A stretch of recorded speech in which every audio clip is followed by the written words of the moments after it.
سلام بچه‌ها، امروز میخوام در خصوص یه موضوع خیلی مهمی باهاتون صحبت کنم که دغدغه خیلی از اولیای محترم و حتی خیلی از شما هستش. من اسم این موضوعی که میخوام در موردش صحبت کنم و خیلی کم در موردش بحث شده، خودم اسمشو گذاشتم اعتیاد خاموش. چرا من اسمشو گذاشتم اعتیاد خاموش؟ برای اینکه با بچه‌ها صحبت می‌کنیم، خیلی‌ها بودن که درگیر این موضوع هستن و واقعا سخته که بخوان از اون شرایط بیرون بیان. حالا چی هست؟ خیلی جالبه، با اینکه ظاهر خیلی مرتبی داره ولی خب از اون ور آسیب‌های خیلی زیادی داره. سبک جدید بازی‌های کامپیوتری به نام بتل رویال. امروز میخوام در خصوص این موضوع باهاتون صحبت کنم و ابعاد مختلفش رو با هم دیگه بررسی کنیم. دارم چند نفرتون بیش از روزی 2 ساعت بازی‌های بتل رویال انجام میدین؟ سپاسگزارم ازتون. از این درصدی که الان دستشون بالا بردن، چند نفرتون خانواده‌ها ایراد میگیرن که انقدر سرتون تو موبایله؟ ممنون.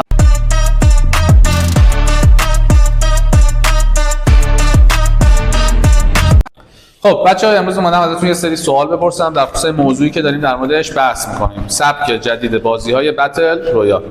خب به نظرت اگه بتل رویال، سبک بتل رویال یک آدم بود، چه ویژگی‌هایی داشت؟ یک آدم با خشونت. دیگه چی؟ عصبی. دیگه؟ بی‌رحم. ممنون. به دوست داره. خب اگه آدم بود بتل رویال، چه جور آدمی بود؟ چی بود؟ ویژگی‌هاشو میتونی بگی؟ به ما یاد میداد آدم بکشیم، دزدی کنیم.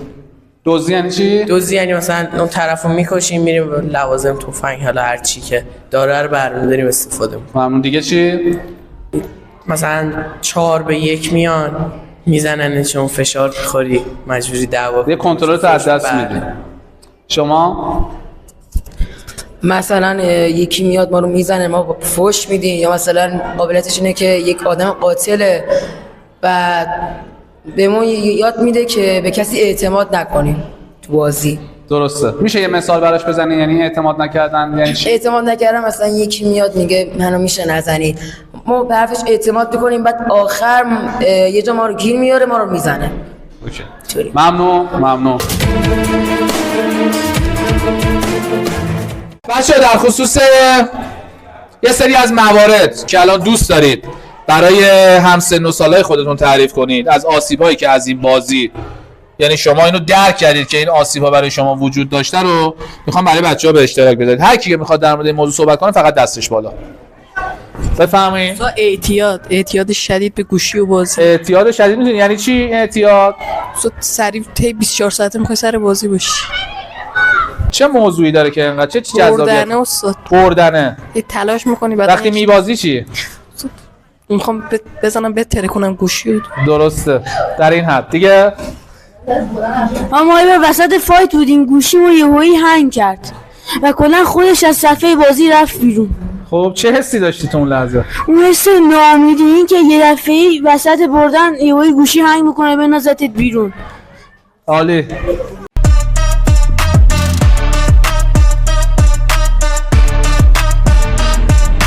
خب بچه‌ها، میخوام در خصوص کسایی که چندین سال درگیر بازی‌های بتل رویال هستن یه سری سوال کنم. میخوام بگم تو این مدتی که بازی کردی چه چیزایی رو از دست دادی، چه چیزایی رو به دست آوردی و کلا خاطرات تو بگی، مثبت و منفی. فقط میخوام تعریف کنی، البته اونایی که دوست دارن. خب هر کی میخواد صحبت کنه نظرشو بگه، دستش بالا. خوبیاش مثلا مثل این میمونه که مثلا با دوستات بازی میکنی، با چند نفر آشنا میشی، از مثلا از بدیات دور میشی، ناراحت نیستی، سرگرم میشی. اوکی. همین دیگه مثلا من بازی میکردم خیلی فوش میدادم، به خاطر همون دیگه کلا پاکش کردم. درسته. دیگه نرفتی سمتش؟ نه دیگه نرفتم. چند سال بازی میکردی؟ 2-3 سال. 2-3 سال. مدت حدود 2 ماه بازی میکردیم. وقتی چی ما مثلا میخوابیدیم، یه چی میگن، نمیتونستیم بخوابیم، میترسیدیم یعنی اینکه داره ما رو میکشه. یعنی در این حد تو خواب یعنی مثلا تصور میکردم. خب بعد وقتی سرعت اینترنت پایینه، پینگ میره بالا، بازی قطع میشه. خب دیگه خوبیه هم که بازی داره، آدم میتونه با دوستاش صحبت کنه، و یه تفریح هم محسوب میشه. بله دیگه الان میام. همه دستتون بالا بشه، از همتون میپرسم. بفرمایید. یکی از چیزهای بد بازی همینه که ما استرس زیادی تو بازی میکشیم، برای همین مشکلاتی از سردرد، استرس زیاد واسه لرزش دست و معده درد میشه. این استرس رو میشه برام توضیح بدید؟ تو چه شرایطی استرس میگیری؟ بچه‌ها احترام به دوستتون. وقتی که یه نزدیک ما میشه و میخواد ما رو بزنه، اون موقع باید به هر صورتی بریم پشت یه کاور و کاور بگیریم. سپاسگزارم. دیگه تمام شد. شما حجمی زیاده نمیصرفه. حجم بازی زیاده نمیصرفه. خیلی اعتیاد آوره. ما اصلا می‌خواستیم ترک کنیم. میشه توضیح بدی؟ آقا یعنی ما روزی بدید بچه‌ها. روزی 5 ساعت آقا بازی می‌کنیم، وقتمون میرفت کلا. باش بدبختی ترک کردیم. اوکی. آره الانم یه روزایی یه ساعتی بازی می‌کنیم. اوکی. دوستاتون مراجعه کردن وقتی در مورد این بازی‌های سبک بتل صحبت می‌کنیم، میگن هزینه‌های خیلی زیادی ما برای این بازی کردیم. یعنی هم هزینه زمانی گذاشتن، هم روحی روانی گذاشتم، هم مالی. شما هم هزینه مالی کردی برای این بازی؟ بله. چقدر هزینه کردی؟ 10 میلیون 12 میلیون. 12 تو طی این چند سال؟ بله. دوستاتون چی؟ شما چی؟ چقدر هزینه کردی؟ ما هم هزینه کردیم ولی حدوداً مثلا نزدیکای 20 میلیون. شما چی؟ ما فروش 12 میلیون اینطورا. خیلی عالی. خب چیا باش گرفتید؟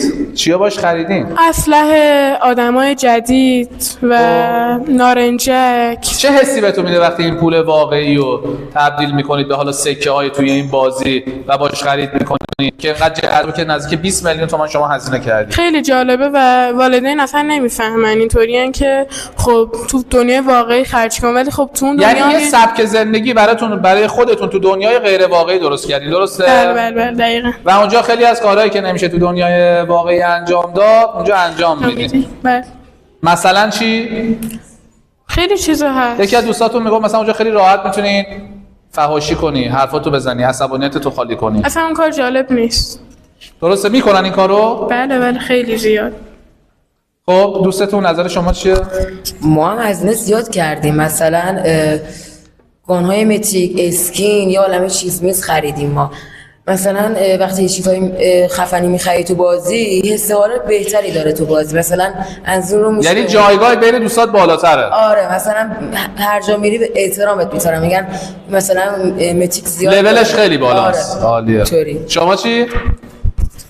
ادامه حرف ایشون. بله لولت میره بالا پیش دوستات، بعد میتونی آدم راحت‌تر بکشون، طرف دشمنت راحت‌تر میتونی بکشون. چون تجهیزاتتو آپدیت کردی خیلی راحت‌تر میتونی آسیب بزنی به بقیه. بعد خودم به شخص هزینه کردم ولی خیلی چیز فشار انگیزیه که قیمتش به دلار تعیین میشه که دلار هم میره بالا. یعنی هر جوری شده پولاتو جمع میکنی، اولین فکرت اینه که بری مثلا فلان چیزو تو این بازی بخری که کاملا هم غیر واقعیه دیگه، درسته؟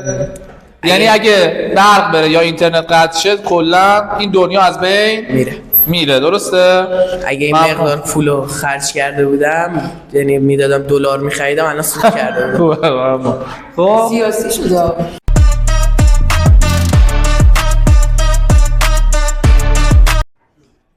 خب دیگه کدوم از دانش آموزا میخواد نظر خودشو بگه؟ بفرمایید عزیزم. آقا اینترنتاش خیلی حجم اینترنتش بالاه، بعد آدم نمیتونه با درس و مشقش برسه. از سر اون یه بار بازی کردم، گوشمون زدم شکوندم.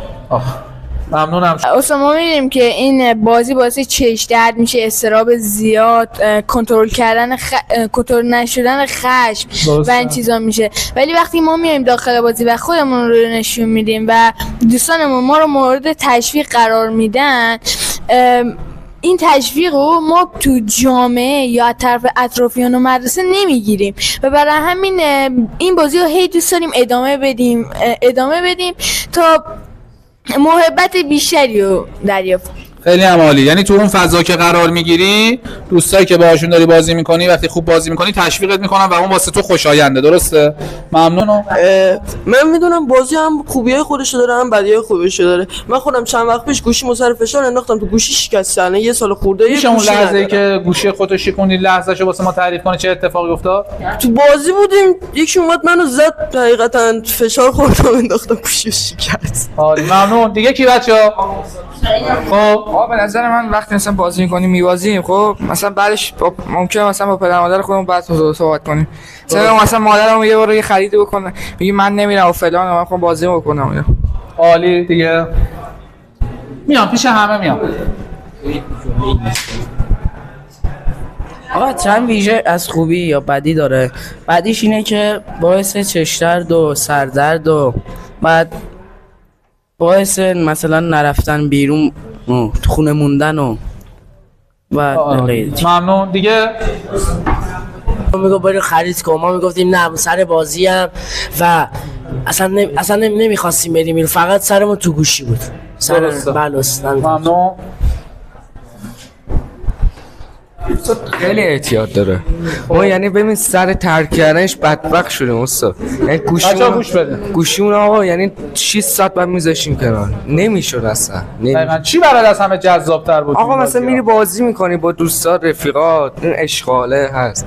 بعدش بدی‌ها داره خوبی‌ها داره. خوبیاش مثلا اینه که بازی میکنی، تفریح میکنی. بدی‌هاش اینه مثلا اعتیاد آوره. بعدش گوشیت ضربه میخوره، نتش زیاد مصرف میشه. خیلی عالی عالی. خب اینا هم نپرسیدم ازشون. بفرمایید. بازی به جز خوبیایی که داره ولی یکی از بدیهاش اینه که ما الان تو سنی هستیم که شخصیتمون که در آینده باش خیلی کار داریم داره شکل میگیره و خب ما تو این بازی الفاظ رکیک و یه جورایی فوش‌های زیادی رو میشنویم. خب این تو شخصیت ما تاثیر میذاره و باعث این میشه که در آینده شخص بی‌تربیتی بشیم که جامعه این موضوع رو دوست نداره. یعنی اینجوری روابط اجتماعیمون هم کم رنگ میشه و دیگه نمیتونیم نه با کسی ارتباط بگیریم نه باش دوست شیم. خیلی عالی ممنونم از شما.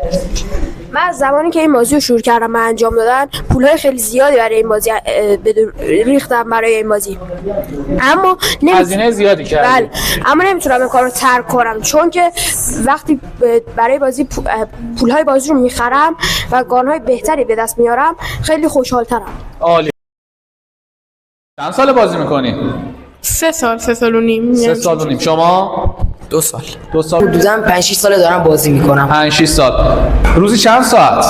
روزی مثلا میشه گفت 7-8 ساعت بازی میکنم. روزی 7-8 ساعت. شما؟ تابستون که میومد روزی حداقل 10 ساعت. روزی 10 ساعت بازی میکردی؟ خسته نمیشدی؟ دستان خسته. حالا میرسیم بریم. شما چی؟ بستگی داره. خب نمیدونم ولی موقع شاید 2 ساعت حتی. خب خانواده هاتون نظرشون چیه؟ دغدغه اصلی ما اولیاست. بذار از خانواده ها بگید وقتی شما مثلا چند ساعت با این بازی هستید به مشکل نمیخورید؟ چه صحبتایی پیش میاد؟